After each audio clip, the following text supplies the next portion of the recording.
কোনে কোনে আৱাস প্লাছ যোজনাৰ অধীনত ঘৰ পাব, কোনে আৱাস প্লাছ যোজনাৰ অধীনত ঘৰ পোৱাৰ উপযুক্ত, তাৰ বাবে PNRD ডিপাৰ্টমেণ্ট, আমাৰ ৰাজ্য চৰকাৰৰ PNRD ডিপাৰ্টমেণ্টে এটা ছাৰ্ভে কৰিছে। প্ৰথম ছাৰ্ভে হৈছে ছেল্ফ হেল্প গ্ৰুপৰ বিষয়ববীয়াসকলক এটা ছাৰ্ভে কৰিছে।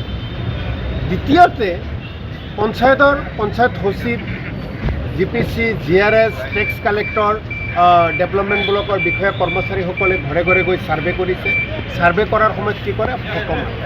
সেই ঘৰখন, সেই মানুহজনৰ ঘৰখনৰ অৱস্থা কি, এই মানুহজনে ঘৰ পাবলৈ উপযুক্ত হয়নে নাই, সেই মানুহজনৰ ঘৰত 2 চকীয়া বাহন আছে নেকি, 4 চকীয়া বাহন আছে নেকি, তেওঁ ধনী নেকি, তেওঁ গৰীব নেকি, সেই মানুহজনে পোৱাৰ উপযুক্ত নেকি, এই গোটেই এটা ফৰ্মেলিটিছ হয় এই ছাৰ্ভে কৰা বিষয়াজনৰ জৰিয়তে বা ছাৰ্ভে কৰা চৰকাৰী কৰ্মচাৰীৰ জৰিয়তে।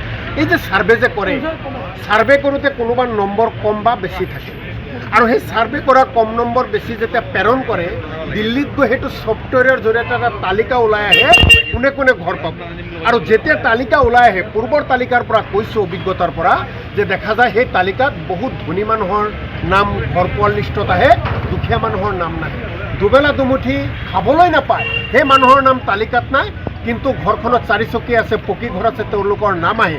আৰু এই বিষয়ে যেতিয়া আমি প্ৰশ্ন কৰোঁ, ৰাইজে প্ৰশ্ন কৰে, কয় এইটো ওপৰৰ পৰা লিষ্টটো হৈ আহিছে, কিন্তু লিষ্টটো তলৰ পৰা বনায়। আৰু এইবাৰ আৱাস প্লাজত সেইকাৰণে মই মাননীয় মন্ত্ৰী ডাঙৰীয়াক আজি দৃষ্টি আকৰ্ষণ কৰাৰ কাৰণে চেষ্টা কৰিছিলোঁ যে আৱাস প্লাছৰ যোজনাৰ অধীনত এইবাৰ যিটো লিষ্ট হ'ব, এজনো দুখীয়া মানুহৰ নাম যাতে বাদ নপৰে ব্যৱস্থা লওক। কিন্তু ইতিমধ্যে যিখিনি প্ৰক্ৰিয়া কৰি আছে, এই গোটেই প্ৰক্ৰিয়াটোত চৰকাৰী বিষয়া কৰ্মচাৰীসকলৰ লগতে এছাম পঞ্চায়তৰ জনপ্ৰতিনিধিয়ে মানুহৰ নাম অন্তৰ্ভুক্ত কৰাৰ কাৰণে ছাৰ্ভে কৰিবলৈ গৈ বহুতৰ পৰা বহু টকা সংগ্ৰহ কৰিছে। এইখিনিত এটা কথা উল্লেখ কৰিব লাগিব, কেৱল বিষয়া কৰ্মচাৰীয়ে ধন সংগ্ৰহ নহয়, বহু মানুহেও যাৰ ঘৰত ছাৰ্ভে কৰিব যায়, বহু মানুহেও নিজে ঘৰটো পোৱাৰ আশাৰে ধন সকলোকে নিজেই দিয়ে। গতিকে গোটেই ছিষ্টেমটো, ধন যাৰ পাইছে তাৰ ভালকৈ ছাৰ্ভেটো লিখি দিছে, পইণ্টবোৰ লিখি দিছে, ধন যাৰ পোৱা নাই তাৰ নামবোৰ লিখা নাই। গতিকে দুদিন পিছত যেতিয়া লিষ্টটো ফাইনেল ওলাব, তেতিয়া বিসংগতি দেখা দিব।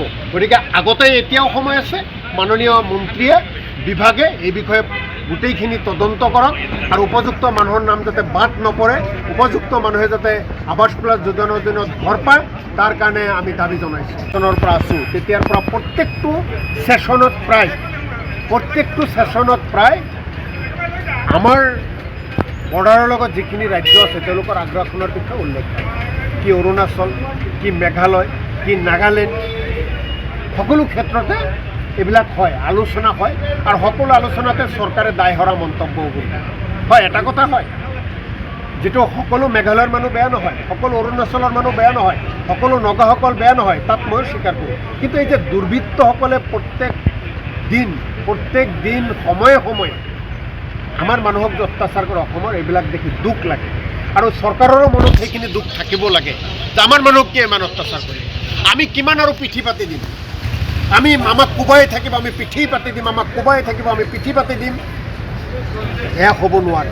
গতিকে অসমে এতিয়া ষ্ট্ৰিক্টলি এই যে আমাৰ লগত থকা যিসমূহ ৰাজ্য, এই ৰাজ্যৰ যিসকলে দখল কৰিবলৈ আহে, আমাৰ মানুহক মাৰপিট কৰে, অত্যাচাৰ কৰে, এই দুৰ্বৃত্তসকলৰ ওপৰত কঠোৰৰ পৰা কঠোৰতম ব্যৱস্থা গ্ৰহণ কৰিব লাগে।